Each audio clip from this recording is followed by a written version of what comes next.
Hey, this is Stephen Van Kampen-Lewis. It's October 3rd or 4th, I think it's the 3rd, and it's a wonderful day here, and it's probably be in the mid 80s to lower 90s today, so the world is getting much more comfortable here in Central Texas, and today I wanted to talk to you a little bit about some problem plants, specifically some problem Cattleyas.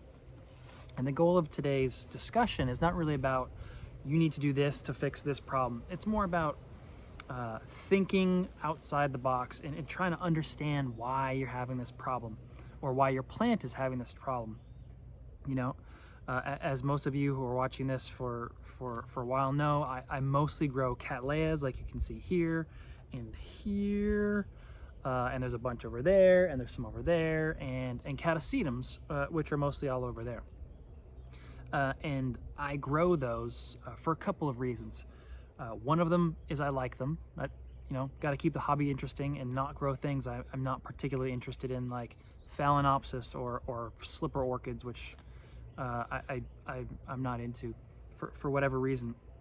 The second reason why it's important that I grow Cattleyas and Cattleyas is they like the heat. So my most extreme sort of climate problems it happens in summer when it's crazy hot. You know, our humidity drops down to 20% during the day, and then it's back up to 80% at night.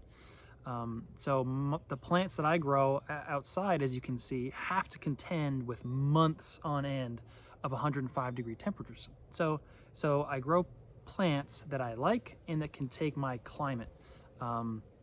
And that makes my life a lot easier. I'm not trying to grow Masdevallias out here or high elevation Papua New Guinea bulbophyllums, although I've got some that I might start growing here soon inside in a warding case, but that's for a future discussion. But all my plants outside can take the heat, do well in it, etc., etc. So, but nonetheless, I still get problem plants, and some of these problems are difficult to figure out, and sometimes it takes some thinking outside the box.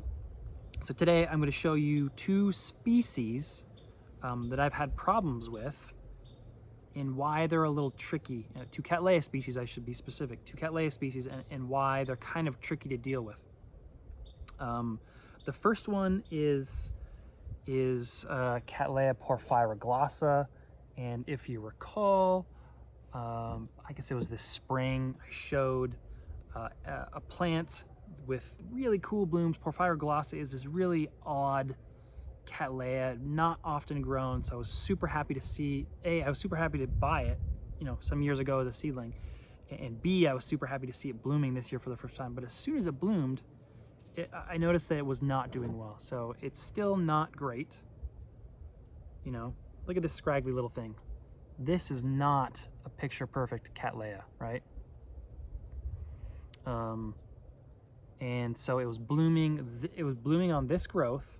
If you can see here, the growth kind of folded it over on itself, and it was bent. It was limp. It was too weak to even hold itself up with those blooms. I propped it up on the stake, and somehow this growth, 6 months later, is still alive, all the way to the leaves. The plant has stabilized and is putting out a new growth here. There's a gap here between the new growth and the media, and I'll fill that in so that those roots don't have to sort of attempt to push through any low humidity air and then die before reaching it. I really need roots. I suspect if I don't save the roots from this new growth that's just coming up, the plant will probably die. So it's kind of important. But all my research shows that this plant should do fairly well in my environment, and I grow it alongside of all these other Cattleyas that are just exploding with growth, just nonstop all year round. A lot of my Cattleyas don't even rest. So I was a little befuddled, and I wasn't sure what was going on. So as with so many of folks, A, who are watching this, and B, myself, I took to social media and said, hey, what's going on with this plant? I grow Cattleyas really well. This guy is dying. What's going on? And it turns out that I was growing this one too bright. This is a species that does not like bright light. And Caesar Wenzel, who is a world famous Cattleya grower, hybridizer, commercial breeder down in Brazil, said, hey, you need to grow this one in shady conditions. So I immediately threw it actually on the bottom level of, my finger's pointing, there we go, on the bottom level here. So it still gets bright light, but it's shadier. And for me, in the way I grow, I grow everything hot and bright, because those are the conditions that I'm used to. Those are the conditions that I'm successful with. So for me to throw a Cattleya in the shade, I would probably never have thought of that had Mr. Wenzel not chimed in and said, I've seen this before. And so since then, this plant has stabilized at least. It's not out of the woods, as you can see. Like I said, it's still a scraggly thing. And we'll see if it perks up over winter, but who knows? So when you're trying to figure out why a plant isn't doing well, there might be things that you're not thinking of that you need to think of to save that plant. And if for some reason you can't think of what's going on, don't be afraid to throw the plant away and start again, or just not deal with that plant anymore.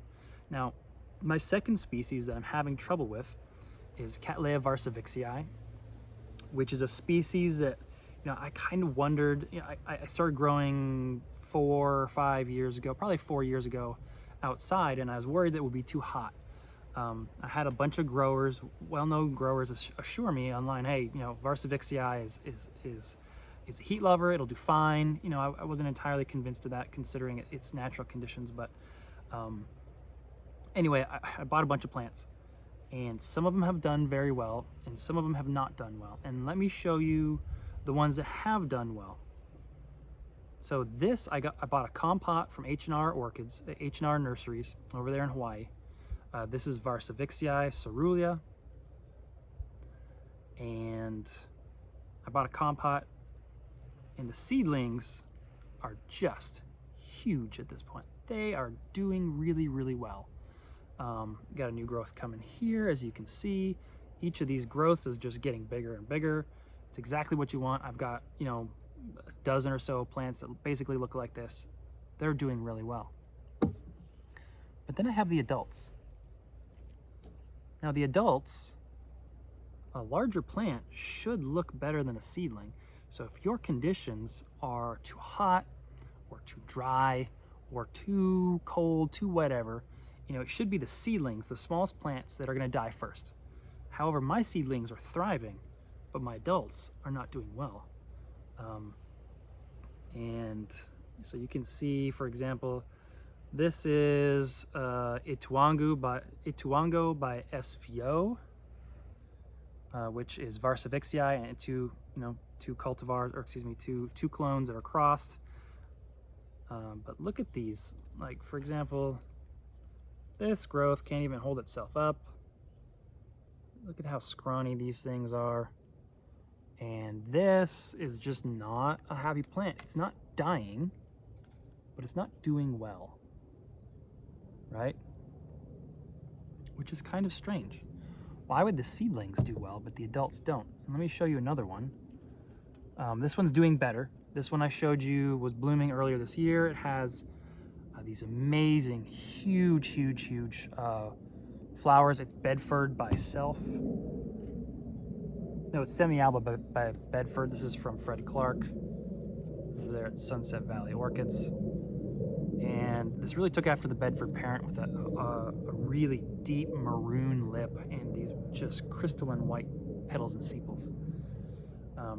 But there was a whole series of growths coming off that had no roots. And so I wonder if this one that I showed you here basically had no roots. Now, as you can see, it's growing nicely. This one's recovered somewhat, quite a bit more than this other one, and these new growths look great. But you can also see I put sphagnum under here. And I'm pretty convinced that in the heat, so this is a species that might not be as comfortable with the heat of summer as some of these other ones, and the low humidity during the day. These guys are from higher humidity areas, parts of Colombia, and I suspect that the roots are just drying too quickly. So this guy is in small grade bark. It stays wet long enough to not get angry with the low humidity and the just the general heat.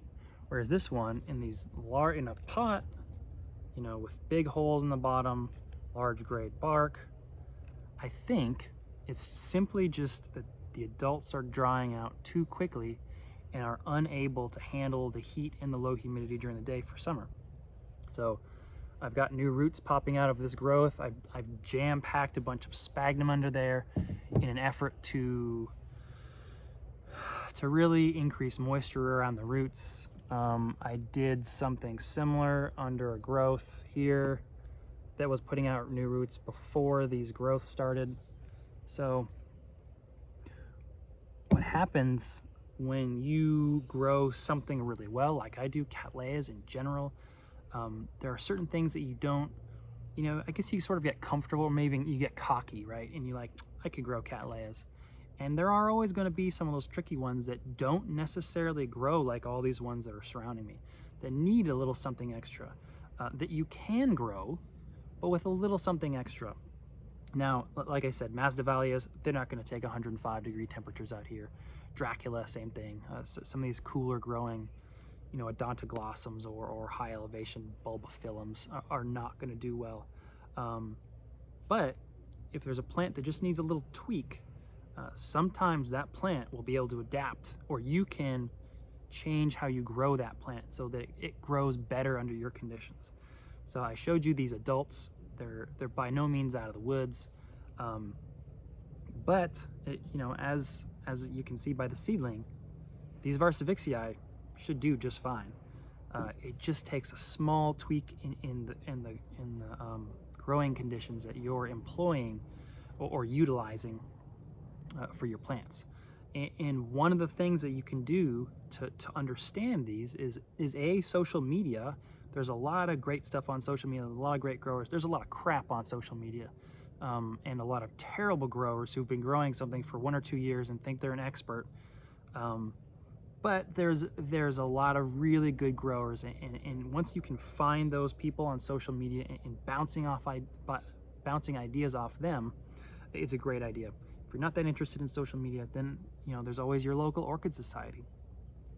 I feel like local orchid societies do not get as much praise as they probably should. You know, these are growers that are within, you know, 40-50 miles of you, so they understand your growing conditions, they understand your temperature extremes, your moisture issues, whether it's too much or too little, and they'll be able to help you with a problem plant. You know, I know a lot of societies that I've joined over the years encourage people to bring in their problem plants. You know, if it's full of bugs, maybe you don't want to put it next to all the other blooming plants, you know, just out of courtesy. But bringing in your orchids, of course, when COVID is somewhat subsided and you're allowed to go back into these society meetings, maybe this is the avenue for you to really help hone your problem-solving skills. Because what's difficult to you might have been solved by someone down the road 10 years ago, 15 years ago. Or there's something that you've overcome, and someone down the road, you know, who says, man, I can't grow this because of this. And you say, oh, you just got to tweak this. That's too much fertilizer. It needs more shade. It needs a little more moisture. It needs a little less moisture around the roots. Whatever it is. There's a lot of different avenues for problem solving. And I really encourage everybody to reach out and to find those sort of expert growers and understand who they are, where they grow, what they grow, and then pick their brain. Most of the advanced growers that I know are super excited to share their knowledge, kind of like me. I really love to, you know, that's the whole point of this channel, is to sort of get my brain out into the world and share my experiences and make all those plants that I've killed dead, but you know, for a good reason, so that I can help everybody else not kill other plants. So anyway, that's what I want to talk about today. Hope y'all are having a good weekend. If you like this, give me a thumbs up, subscribe, and I'll talk to you later. Bye.